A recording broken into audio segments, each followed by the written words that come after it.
হাওড়া পণ্ডিত সমাজের সভাপতি, রাষ্ট্রপতির পুরস্কার পেয়েছিলেন পণ্ডিত মুরারি মোহন বেদান্ত আদি তীর্থ শাস্ত্রীর তিরোধান তিথি। দিন হিসেবে 1 জানুয়ারি, কিন্তু তিথি আজকের। তো এবারে বেনি মাধবশীলের পঞ্জিকা অনুযায়ী আজকের দিনটার কথা বলি। আজকে 3রা পৌষ 1431, ইংরেজির 19শে ডিসেম্বর 2024, বৃহস্পতিবার। আজ চতুর্থী। সূর্যোদয়ের সময় সকাল 6টা বেজে 18 মিনিট, সূর্যাস্তের সময় বিকেল 4টে বেজে 51 মিনিট। নক্ষত্র অশ্লেষা। জন্মে কর্কট রাশি, বিপ্রবর্ণ, রাক্ষসগণ। শেষ রাত্রি 4টে বেজে 37 মিনিট গতে সিংহ রাশি, ক্ষত্রিয় বর্ণ। আমাদের হোয়াটসঅ্যাপে চিঠি পাঠাবার নাম্বার 9831922927। চিঠির গোড়ায় অতি অবশ্যই SG লিখতে হবে। এবারে তো আমার বলার কথা আজকের অনুষ্ঠান সূচি, কিন্তু আজকের অনুষ্ঠান সূচি আপনারা সকলে জানেন, এর আগে বহুবার বলে দেওয়া হয়েছে। আজকের অনুষ্ঠানে শুধুই চিঠি পড়া, শুধুই চিঠি পড়া। চিঠির বিষয় নির্দিষ্ট করে দেওয়া হয়েছিল, সেটা হচ্ছে ভালো থাকার উপায়। আমি নিজে খুব রোমাঞ্চিত হয়ে আছি যে এই যে আপনারা শরণাগত শ্রোতারা, যারা নিয়মিত শরণাগত শোনেন, সেই শোনার সূত্র ধরে আপনারা চিঠির বিষয়টি কি হবে জেনেছেন। আপনারা কি করলে ভালো থাকা যায় তাই নিয়ে আপনাদের নিজেদের মনের মধ্যে তো নানান রকমের সিদ্ধান্ত আছে। সেই সিদ্ধান্তগুলো আপনারা জানিয়েছেন। কত রকম করে ভালো থাকা যায় তার একটা চেহারা আমরা আজকে এই ভোরবেলা, এখনো পর্যন্ত সূর্যোদয়ের কোনো চিহ্ন নেই আকাশে, তো সেই ভোরবেলা আমরা জানতে পারবো। তো আর ভূমিকা না করে শুরু করব। প্রথম যে চিঠিটি লিখেছেন মীনা রায় বন্দ্যোপাধ্যায়, শ্রীরামপুর, হুগলি। ফিরে আসছি মীনা বন্দ্যোপাধ্যায়ের চিঠি পড়বার জন্যে গানের পর। 92.7 বিগ FM এ শরণাগত, বৃহস্পতিবারের শরণাগত, চিঠিপত্রের শরণাগত। রায় বন্দ্যোপাধ্যায়ের চিঠি, ভালো থাকার উপায়। বন্ধু সৌমিত্র বসুবাবু, ভালো থাকার উপায় আমি বুঝেছি প্রতি ভোর 5টা থেকে সকাল 7টা পর্যন্ত শরণাগত অনুষ্ঠানটি শুনতে শুনতে যোগ প্রাণায়াম করা। মাঝে মধ্যে পত্র লিখে নিজের উপলব্ধি এই অনুষ্ঠানের মাধ্যমে বন্ধুদের সঙ্গে ভাগ করে নেওয়া। এই অনুষ্ঠানে একাধারে সঙ্গীতময় যোগ হয় আর আধ্যাত্মিক পরিমণ্ডল তৈরি হয়। ভোরের এই ব্রাহ্ম মুহূর্তে মন শান্ত থাকে, অকারণে বিচলিত হয় না। অচঞ্চল মনে ঈশ্বরীয় কথা হৃদয়কে নির্মল করে। বাইরে দূরে শুনতে শুনতে আনন্দের মানস ভ্রমণে মন পরিতৃপ্ত। মন ভালো থাকলেই শরীর সুস্থ থাকবে নিশ্চিত। বিভিন্ন শাস্ত্র, পুরাণ, বেদ, কথামৃত, চৈতন্যদেবের জীবন কথা, বিবেকানন্দের রচনা, স্বামী লোকেশ্বরানন্দের রচনা ইত্যাদি শ্রবণে মন হয় উন্নত। জীবন পরিক্রমা সহজ হয়, বোধগম্য হয়। খালি হাতে এসেছি, শূন্য হাতেই ফিরতে হবে। জীবনের সঞ্চয় মানুষের ভালোবাসা পাওয়া, আর ভালোবাসা পেতে গেলে দিতে হবে প্রীতি। আমি অন্যের ক্ষতি করব না, দৃঢ় মনে এই সত্য মেনে চললেই ভালো থাকা সম্ভব। নিজের শরীর সুস্থ রাখতে খাবারের বিধি মেনে চলবো। মনে রাখতে হবে কম খেলে বেশি খাবো, বেশি খেলে কম খাবো। চরম সত্যিটি। অন্যকে ভালো রাখতে পারলেই নিজের ভালো থাকা সহজ বন্ধু। যেমনটি সৌমিত্রবাবু আপনি করছেন, সবাইকে দায়িত্ব দিয়ে ভালো রাখার সঙ্গে নিজেও ভালো থাকার নজির সৃষ্টি করছেন। নমস্কারান্তে, মীনা রায় বন্দ্যোপাধ্যায়, শ্রীরামপুর, হুগলি জেলা। এই যে ভোরের শরণাগত, আমি জানি না অনেকেই নিশ্চয়ই ঘুম থেকে উঠতে পারেননি, এখনো রাত আঁধার আছে। এই সময় শরণাগতর ভেরি বেজে উঠল, কে ফুকারে জাগো সবাই আর করো না দেরি। তো রবীন্দ্রনাথের কবিতা থেকে বললাম। তো শরণাগত শোনাটা মন ভালো রাখার উপায়, এটা এর আগে কেউ কেউ বলেছেন, কিন্তু এই চিঠিতে যেটা দেখা গেল সেটা হচ্ছে শরণাগত শোনাটা ভালো থাকার উপায়ও বটে। আমি এতটা দাবি করতে পারবো না, কিন্তু পাশাপাশি আপনি যে যোগ ব্যায়ামের কথা বলেছেন সেইটা খুব ভালো বলেছেন। সেইটা খুব একটা উপকারী ব্যাপার, তাতে কোনো সন্দেহ নেই। ভালো থাকবার একটা উপায় তো নিশ্চয়ই তাই। এবার তাহলে পরের চিঠি অপর্ণা চ্যাটার্জি কোন্নগর, হুগলি থেকে লিখেছেন। দেখা যাক অপর্ণা দেবী ভালো থাকার কি উপায় নির্ধারণ করেছেন গানের পর। শুনছেন বৃহস্পতিবারের শরণাগত 92.7 বিগ এফএম এ। অপর্ণা চ্যাটার্জি কোন্নগর, হুগলি থেকে চিঠি লিখেছেন ভালো থাকার উপায়। 92.7 বিগ এফএম এ শরণাগত অনুষ্ঠানে সেই চিঠি পড়ে শোনাচ্ছি আপনাদের। সুপ্রভাত। বর্তমান সময়ে আমরা সবাই ভালো থাকার উপায় খুঁজছি। আমি নিজে ব্যক্তিগত অভিজ্ঞতা থেকে কিভাবে নিজেকে ভালো রাখার চেষ্টা করি সেটা শ্রোতাদের মধ্যে ভাগ করে নিতে চাই। বিগত কয়েক বছর আগে আমার স্বামী প্রয়াত হয়েছেন। বর্তমানে আমি আমার একমাত্র পুত্রের সাথে থাকি। আমার পুত্র একটি সরকারি বিদ্যালয়ের শিক্ষক। পুত্র যেহেতু এখনো অবিবাহিত, তাই বাড়িতে আমাকে একাই থাকতে হয়। সকালে পুত্র স্কুলে চলে গেলে আমার আগে সময় কাটতে চাইতো না। বাড়িতে যেহেতু কথা বলার মতো কেউ নেই, তাই ভীষণ মন খারাপ লাগতো। তখন আমি ভাবলাম আমাকে কোনো কিছুর মধ্যে নিজেকে ডুবিয়ে রাখতে হবে। বাড়িতে বইয়ের আলমারি খুললাম। প্রথমে রামকৃষ্ণ কথামৃত পড়তে আরম্ভ করলাম। সত্যি এক নতুন অভিজ্ঞতা হলো। ঠাকুরের কথা যেন আমার বাস্তব জীবনের সঙ্গে মিলেমিশে একাকার হয়ে গেছে। এইটা আপনি খুব ঠিক কথা বলেছেন। আমাদের বাস্তব জীবনের সঙ্গে এই কথামৃত কিনা মিলেমিশে একাকার হয়ে যায়। এরপর কবিগুরুর কবিতা এবং লেখা বারবার পড়তে লাগলাম। সময় যেন কখন পার হয়ে গেছে বুঝতেই পারতাম না। মন অনায়াসে ভালো হয়ে যায়। এর সঙ্গে প্রতিদিন ভোরে শরণাগত অনুষ্ঠানটি শুনি। অনুষ্ঠানটি যখন চলে তখন আমি যোগাসন এবং যোগ ব্যায়াম করি। কানে ভাসে সৌমিত্রবাবুর কণ্ঠস্বর। এটাই তো ভালো থাকার ঔষধ। আর সময় করে মাঝে মাঝে পুত্রের সঙ্গে বাইরে ঘুরতে যাই। কত নতুন মানুষের সাথে আলাপ হয়। আমার মনে হয় অতীত এবং ভবিষ্যৎ নিয়ে বেশি না ভাবাই ভালো। ভালো থাকতে হলে নিজেকে সবার আগে ভালোবাসতে হবে এবং জীবনে বেশি প্রত্যাশা না করাই ভালো। তার থেকে আমি যতটুকু পেয়েছি তাই নিয়ে খুশি থাকা ভালো। সবাই ভালো থাকুন, সুস্থ থাকুন। অপর্ণা চ্যাটার্জি, কোন্নগর, হুগলি। হ্যাঁ, একেবারেই তাই, একেবারেই তাই। খুব বেশি না চাওয়া ভালো জীবনে, এইটা আমার নিজেরও খুব মনে হয়। জানেন যে যত বেশি চাইবেন তত বেশি ব্যর্থতা। তার চেয়ে আমি যেটা পেয়েছি সেইটাকেই আমি আমার মতন করে বেশ সুন্দর করে যদি নিতে পারি, তাহলে সেটাই সবচেয়ে ভালো, সবচেয়ে ঠিক কাজ, ভালো থাকার সবচেয়ে ভালো উপায়। যাই হোক, অনেক ধন্যবাদ অপর্ণা দেবী। এবার পরের চিঠি। এই চিঠিটি লিখেছেন ক্ষমা ব্যানার্জি। ক্ষমা ব্যানার্জির চিঠি পড়ব গানের পর 92.7 বিগ এফএম এ শরণাগত অনুষ্ঠানে। আমি আছি আপনাদের সঙ্গে, আপনাদের সৌমিত্র বসু। ব্যানার্জির চিঠি পড়তে বসেছি 92.7 বিগ এফএম এ শরণাগত অনুষ্ঠানে। বিষয় ভালো থাকার উপায়। শ্রদ্ধেয় দাদা, ভালো থাকার উপায় এ বড় জটিল বিষয়। ভাবতে থাকি কি লেখা যায়। ভাবতে ভাবতে চলে যাই সেই ছেলেবেলায়, যখন জীবন এত জটিল ছিল না। গরমের ছুটি, মামার বাড়ি সরগরম, মামাতো মাস্তুতো ভাই বোনেদের সঙ্গে লুকোচুরি, এক্কা দোক্কা খেলা। শুরু হলো ঝগড়া, মারামারি, এদিকে তো ওদিকে। এমন সময় দিদিমা এত বড় থালায় ভাত মেখে যেই ডাকলেন, সব এসে হাজির। দিদিমা রূপকথার গল্প শোনাচ্ছেন আর এক একজনের মুখে এক গ্রাস ভাত তুলে দিচ্ছেন। সে যে কি সুখ! ভাত তো নয়, অমৃত। এই তো ভালো থাকার উপায়। আবার দাদা ঘুড়ি ওড়াচ্ছে, ছোট বোন লাটাই ধরতে গিয়ে বারবার বকুনি খাচ্ছে, চোখ ভর্তি জল, কিন্তু লাটাই ছাড়ছে না। বড় দিদি গজগজ করতে করতে এসে ভাই বোনের মুখে খাবার গুঁজে দিচ্ছে। এটাও তো ভালো থাকার উপায়। আজ আর সেই ছেলেবেলা নেই।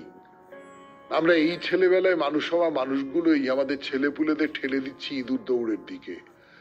আরো আরো নম্বর চাই, আরো পড়াশুনো, বড় চাকরি, বিদেশ যাত্রা। বলি না আরো বড় মানুষ হও, টাকা, আরো টাকা, নাম যশ। বলি না আরো ভালো মানুষ হও, বাবা মাকে সঙ্গ দাও, ঠাকুমা, দিদিমা, দাদুদের সাথে সময় কাটাও, আত্মীয় বন্ধুদের সঙ্গে যোগাযোগ রাখো। এই প্রসঙ্গে সেই গল্পটা মনে পড়ে গেল। সেই যে একজন ধনী মানুষ খুব অসুখী ছিলেন, রাতে ঘুমোতে পারতেন না। দেখলেন একজন ভিখিরি ছেঁড়া কাঁথায় নিশ্চিন্তে ঘুমোয়। তিনি তাকে বেশ কিছু অর্থ দিলেন ভালোভাবে থাকার জন্য। পরের দিন ভিখিরিটি ধনী মানুষটির অর্থ ফেরত দিয়ে যায়, কারণ সে রাতে ঘুমোতে পারেনি। তার খালি মনে হয়েছে যদি টাকা চুরি হয়ে যায়। আমার ছেলে বলে, মা, আমরা তো দিনের শেষে পেট ভরে খেতে পাচ্ছি, মাথার উপর ছাদ আছে, পরনে বস্ত্র আছে, আর কি চাই? খুব বেশি টাকা নিয়ে কি হবে? এইভাবেই ও ভালো থাকার উপায় খুঁজে নিয়েছে। দিনের শেষে সব ফেলে চলে তো যেতে হবে, তাই ভালো থাকার জন্য আনন্দে থাকাটাই ভালো থাকার উপায়। জানি না আমার মতের সঙ্গে সবার মত মিলবে কিনা, তবু বলি সবাই ভালো থাকুন, সুস্থ থাকুন, আর আনন্দে থাকুন।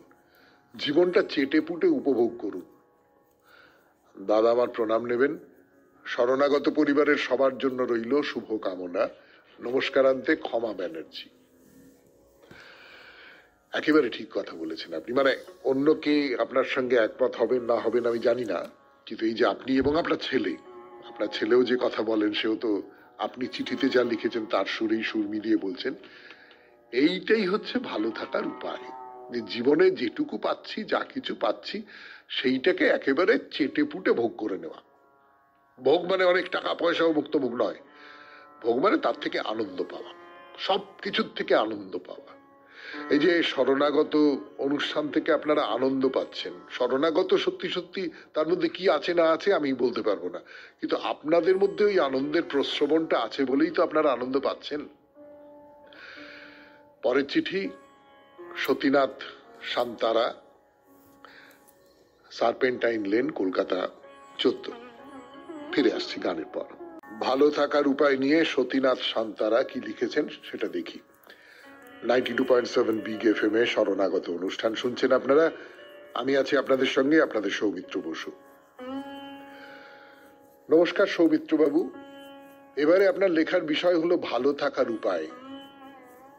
এই বিষয়ে আমার মনে কতকগুলি প্রশ্নের উদয় হলো। ভালো থাকা মানে কি সুখে থাকা বা প্রাচুর্যের চূড়ায় থাকা? তবে আমার এই অল্প জ্ঞানে আমি যা বুঝি তাই লিখলাম। আমার মতে যার অনেক টাকা পয়সা সেই ভালো আছে, বা যার নেই সে ভালো নেই, এ ধারণা সম্পূর্ণ ভুল। ভালো থাকতে গেলে নিজেকে ভালো রাখতে হবে। যারা অল্পেতেই সন্তুষ্ট, কারো কাছে অর্থ ধার করে না, নিয়মিত শরীর চর্চা করে, কারণ শরীরে রোগ থাকলে মন ভালো থাকে না, আর মন ভালো না থাকলে ভালো থাকা যায় না। ভালো থাকার আরো একটা উপায় হলো বেরিয়ে পড়া।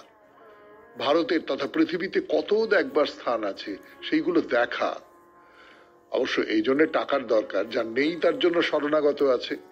সকালবেলা আপনি আমাকে কত জায়গায় বেড়াতে নিয়ে যান, এই জন্য আমি খুব ভালো আছি। এছাড়াও স্বামী বিবেকানন্দের লেখা থেকে পাঠ, রামকৃষ্ণ পরমহংসদেবের কথা আমাকে অনেক ভালো রেখেছেন। আমার এখন মনে হয় আমি যা কিছু করি সব ঠাকুরের কৃপায় হয়। আমি কিছুই করছি না, কিন্তু প্রয়োজনে সবই হয়ে যায়। সকালে যোগাসন করতে করতে সৌমিত্রবাবুর শরণাগত শুনতে শুনতে আমি এক অপূর্ব অনুভূতিতে খুব ভালো থাকি।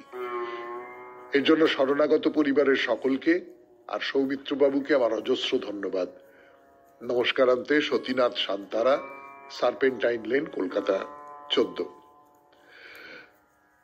এই যে কথাটা বারবার উঠে পড়ছে এবং আমার আমার শুনতে এটা খুব ভালো লাগছে যে আপনারা শরণাগত শোনবার এই যে সময়টা যোগ ব্যায়াম করার সময়ের সঙ্গে মিলিয়ে দিয়েছেন। অর্থাৎ আপনারা শরণাগত শুনতে শুনতে যোগ ব্যায়াম করেন।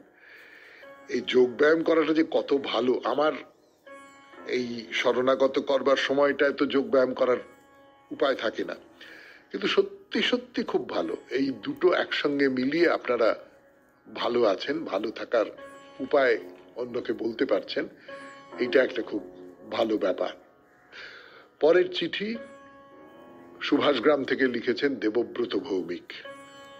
সেই চিঠি পড়ব, তার আগে শুনবো একটু গান। 92.7 বিগ এফএম এ শরণাগত অনুষ্ঠান। সুভাষগ্রাম থেকে চিঠি লিখেছেন দেবব্রত ভৌমিক। ভালো থাকার উপায় নিয়ে তার চিঠি পড়ব 92.7 বিগ এফএম এ শরণাগত অনুষ্ঠানে। মাননীয় সৌমিত্রবাবু, আপনি এবারের চিঠির বিষয় দিয়েছেন ভালো থাকার উপায়। বিষয়টিতে শুধু আমি কেন, পৃথিবীর সবাই ভালো থাকতে চায়। ভালো থাকাটাই আসল কথা। ভালো থাকতে আমরা চাই, কিন্তু ভালো থাকতে পারি না।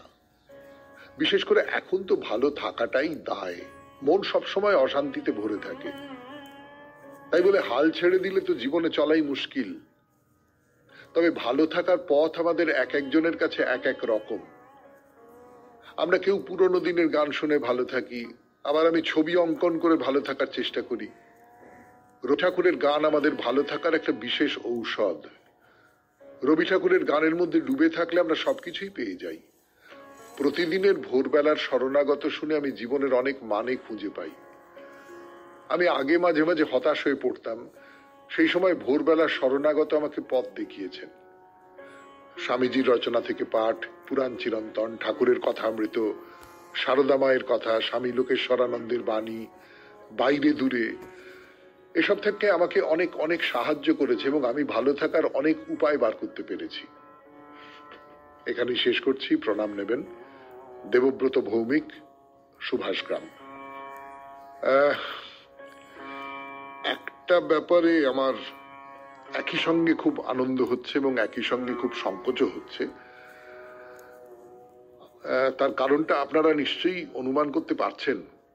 সেটা হচ্ছে ভালো থাকার যে কারণগুলো, সেগুলোর কথা বলতে বলতে আপনারা অনেকেই, প্রায় সবাই, মানে এখনো পর্যন্ত যে কটা চিঠি পড়লাম, বোধহয় 5টা চিঠি পড়লাম, সব কজনই শরণাগতর একটা ভূমিকা আছে বলছে। এতে আমার খুব ভালো লাগছে, কিন্তু সংকোচটা হচ্ছে এই কারণে যে মানে এটা কিরকম একটা শরণাগতর বিজ্ঞাপনের মতো লাগছে না? না, আমি তো মানে আপনারা খুব ভালো করে জানেন, শরণাগত শ্রোতারা খুব ভালো করে জানেন যে আপনারা একটু শরণাগতের বিজ্ঞাপন করুন, এইরকম কোনো অনুরোধ করা হয়নি বা এইরকম মনোভাব থেকে আপনারা এই চিঠিগুলো লিখছেন না। কিন্তু আমার নিজের কিরকম একটা মনে হচ্ছে যে এটা কিরকম লাগছে। কিন্তু এইটা লাগছে বলে আমি আপনাদের যে মনোভাব, শরণাগত সম্পর্কে আপনাদের যে মনোভাব, সেই মনোভাবটাকে তো অস্বীকার করতে পারি না, বা সেই মনোভাবটাকে অবহেলা করতেও পারি না। তো আমি শুধু এইটা বলতে পারি যে শরণাগতকে এই যে গৌরবটা দিচ্ছেন, এই গৌরবটা আসলে আপনাদের। শরণাগত আর কি করে? শরণাগত কতগুলো কথা বলে, তার ভেতর থেকে মানেটা বার করে নেন আপনারা। আপনাদেরই ভেতরে ওই যে ভালো থাকার যে উপায়, সেইগুলো রয়েছে। শরণাগত হয়তো সেখানে খানিকটা জলসেচন করতে পারে, এইটুকু। পরের চিঠি ছন্দা ভট্টাচার্য চ্যাটার্জি, তেঁতুলতলা গলি, কামারপাড়া রোড, চুচুড়া, হুগলি থেকে লিখেছেন। ছন্দা ভট্টাচার্য চ্যাটার্জির চিঠি পড়ব গানের পর 92.7 বিগ এফএম এ শরণাগত অনুষ্ঠানে।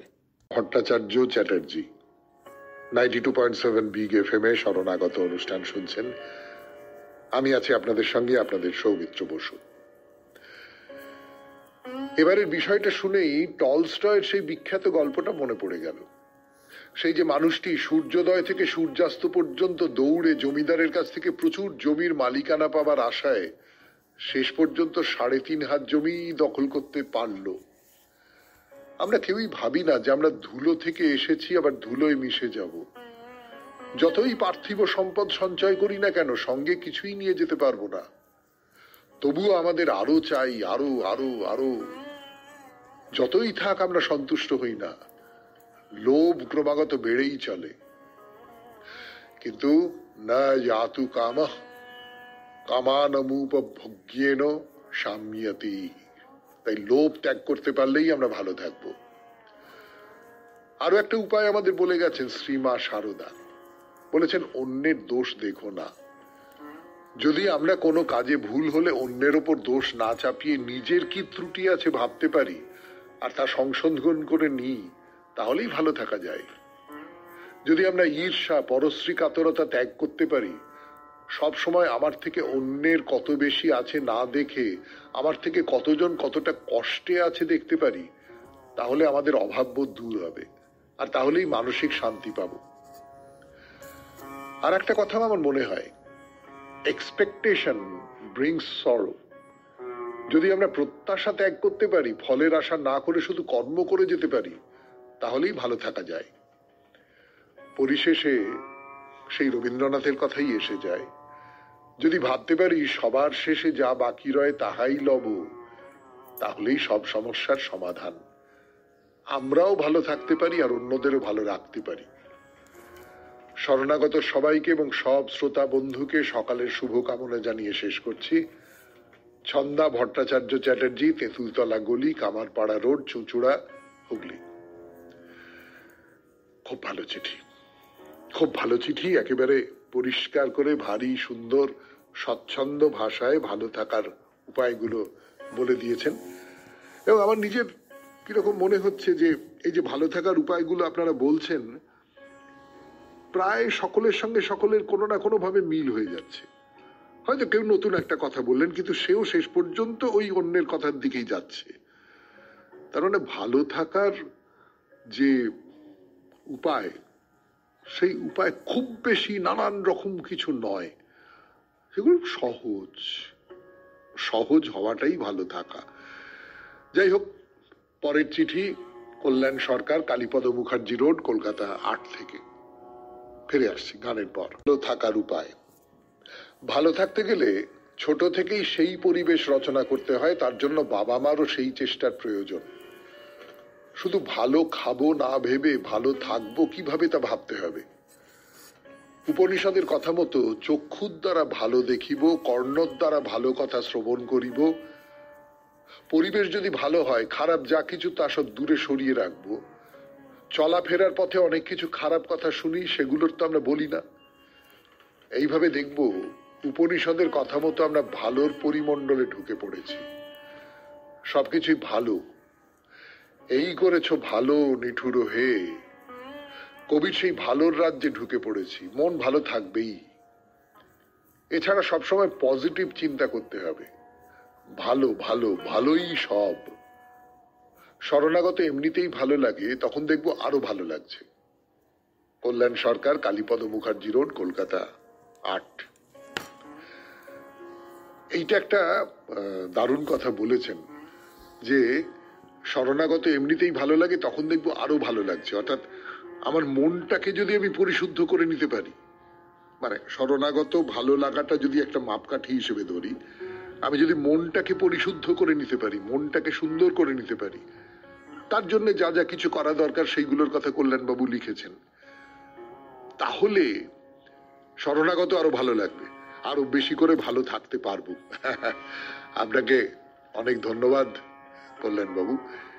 এরপরে গান, গানের পরে পরের চিঠি। সেই চিঠিটি লিখেছেন সৌমিত্র চট্টোপাধ্যায়, বারুইপুর, কলকাতা 144 থেকে। সেই চিঠিতে যাবার আগে একটু গান শুনে নেব। গান শেষ, কথা শুরু, আপনাদের কথা। 92.7 বিগ এফএম এ শরণাগত অনুষ্ঠানে বৃহস্পতিবারের শরণাগত, চিঠিপত্রে শরণাগত, বিষয় ভালো থাকার উপায়। চিঠিটি লিখেছেন সৌমিত্র চট্টোপাধ্যায়। এবারের বিষয় আ জেম অফ আ সাবজেক্ট।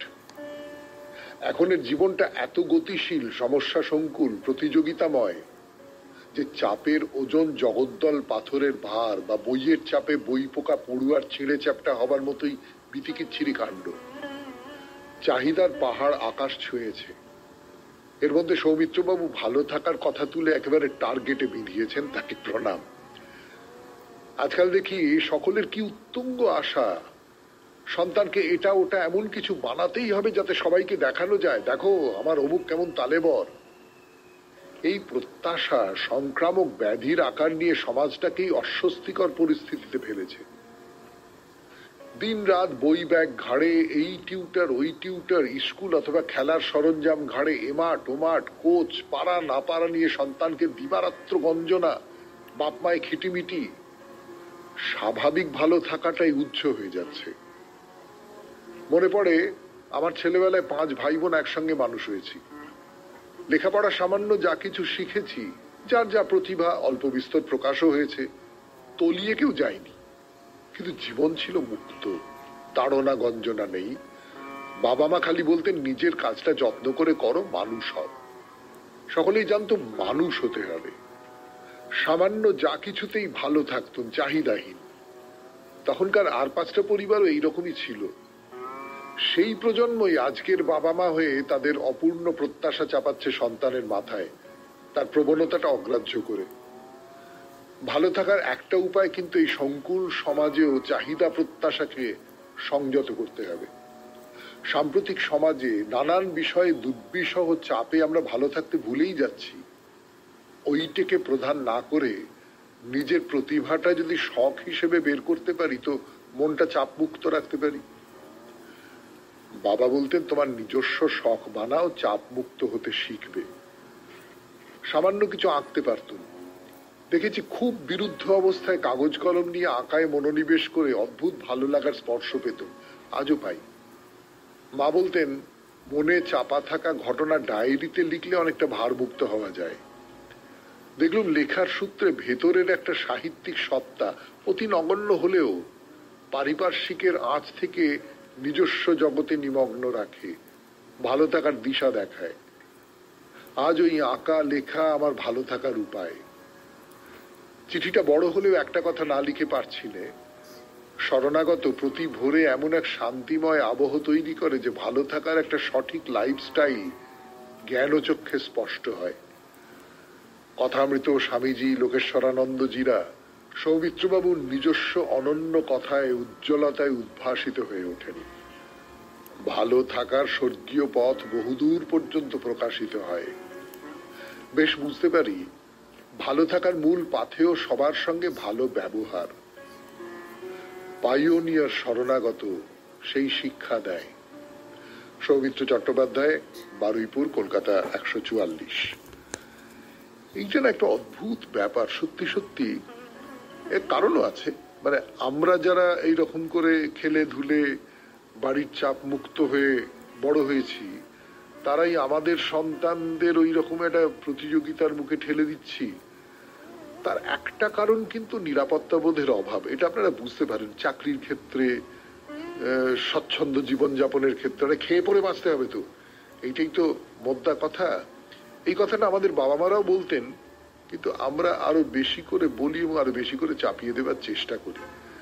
এটা একটা অসুখ, এবং এই অসুখের কারণটাও কিন্তু সামাজিক, রাষ্ট্রিক, যা কিছু বলুন না কেন। এখান থেকে বেরোনো কি করে যাবে আমি জানি না। যাই হোক, আপনাকে ধন্যবাদ সৌমিত্রবাবু।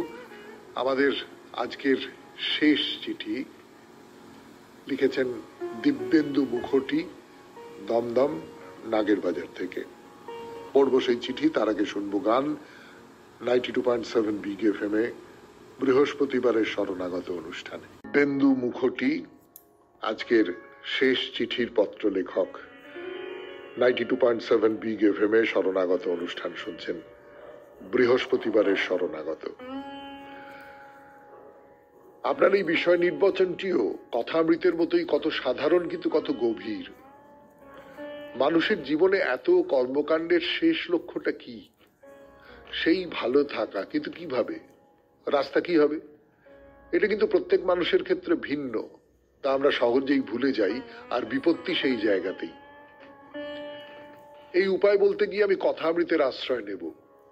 কথামৃত পড়তে গিয়ে এই লাইনটিকে সেভাবে গুরুত্ব দিয়ে দেখিনি, বা এক কথায় চোখ এড়িয়ে গেছে। কিন্তু আপনার পাঠের পরেই আবার ওই লাইনটি নিয়ে ভাবতে বসলাম। একটা গল্পও ধরা পড়ল। সেই লাইনটি হলো, বেশি টাকা থাকা ভালো নয়, টাকা থাকলেই বাঁধতে চায়। আমার গল্পটিও ওই বাঁধতে চাওয়া শব্দটিকে নিয়ে। আমাদের পাড়ায় একটি উঠতি যুবক কেবল অপারেটরের ব্যবসা করত। দিনে দিনে তার গ্রাহক সংখ্যাও বৃদ্ধি পেল। তার চালচলন দেখে মনে হতো সে সংসার করতে তেমন উৎসাহী নয়। কিন্তু ধীরে ধীরে এসে পড়ল ঠাকুরের সেই বাঁধতে চাওয়ার বিষয়টি। তার প্রতিবেশী, বন্ধু, আত্মীয় স্বজন উঠে পড়ে লাগলো তার বিয়ে দেওয়ার জন্য। উঠতে বসতে প্রতি মুহূর্তে সেই একই কথা, কিরে কবে বিয়ে করবি? হয়তো চাপ আর না নিতে পেরে সে একদিন বিয়ে করলো, আবার কয়েক মাস যেতে না যেতেই বাবা হওয়ার নিদান হলো একটি মেয়ে। সেই মেয়ে বড় হয়ে ওঠার আগেই আবার প্রতিবেশী বন্ধুদের চাপ, ছেলে না হলে তোর বংশ রক্ষা করবে কে, তোর আত্মার মুক্তি বা হবে কিভাবে। সেই চাপের কাছে তৃতীয়বার নতি স্বীকার করে জন্ম দিল একটি পুত্র সন্তানেরও। এখানেই তার জীবন হয়ে উঠল বিষময়। প্রতিদিন চলেছে নানা পারিবারিক বিবাদ, আর সেই সকল প্রতিবেশী বন্ধুরাও সকল সই সকল খবর চালাচালি করে বেশ আনন্দ উপভোগ করছে। এবার প্রশ্ন হলো, ঠাকুরের সেই উক্তির সার্থকতা কোথায়? গ্রাহক বৃদ্ধি, ব্যবসার প্রসার এবং রোজগার বৃদ্ধি, কিন্তু সে বেচারা একথা ভাবতে ব্যর্থ যে এই বৃদ্ধি তার একার জন্য যথেষ্ট হলেও অতিরিক্ত 3 জনের জন্য যথেষ্ট নয়। আমরা কিন্তু প্রতিনিয়তই নির্দেশ পাই, কিন্তু তার ডিকোড করার মতো যন্ত্র বোধহয় সকলের নেই। আমরা সামান্য 2 পয়সার সম্পত্তি করতে পারলেই তার রক্ষণাবেক্ষণের জন্য উত্তরসূরি খোঁজায় বেরিয়ে পড়ি, আর ঠাকুরের কথায় বাধা পড়ে যায়। এই বাধা না পড়ার পক্ষেই তিনি পাকাল মাছ বা হাতে তেল মেখে কাঁঠাল ছাড়ানোর নির্দেশ দিয়েছেন। এই সকল নির্দেশগুলো ঠিকভাবে গ্রহণ করবার জন্য দরকার একটি উচ্চ ক্ষমতা সম্পন্ন রাডার যুক্ত মনের। তা পেতে গেলে কি করতে হবে ঠাকুর সেই নির্দেশও দিয়েছেন। উনি বলেছেন, মনে বনে ও কোণে যেতে হবে, তাহলেই ভালো থাকার উপায় সহজেই খুঁজে পাওয়া যাবে। ধন্যবাদান্তে দিব্যেন্দু মুখোটি, দমদম, নাগের বাজার। হ্যাঁ, নিজের সাধ্যটা, নিজের পরিধিটা জেনে সেই অনুযায়ী নিজেকে জীবনে চালনা করা, এইটাই হলো আসল কথা। দিব্যেন্দু বাবু, অনেক ধন্যবাদ আপনাকে। খুব ভালো চিঠি, নিশ্চয়ই আমাদের সকলের খুব কাজে লাগবে আপনার এই গল্পটি বা এই ঘটনাটি। আমি জানি না এটা আপনি বানিয়ে লিখেছেন না সত্যি সত্যি দেখে লিখেছেন, কিন্তু আজকের মতো তো এবার বৃহস্পতিবারের শরণাগত শেষ করতে হবে। আমাদের হোয়াটসঅ্যাপে চিঠি পাঠাবার নাম্বার আপনারা সবাই জানেন, তবু আরেকবার বলি, 9831922927। চিঠির গোড়ায় অতি অবশ্যই SG লিখতে হবে। তাহলে বিদায়, খুব ভালো থাকবেন, আনন্দে থাকবেন, নমস্কার। হাওড়া পণ্ডিত সমাজের সভাপতি, রাষ্ট্রপতির পুরস্কার পেয়েছিলেন পণ্ডিত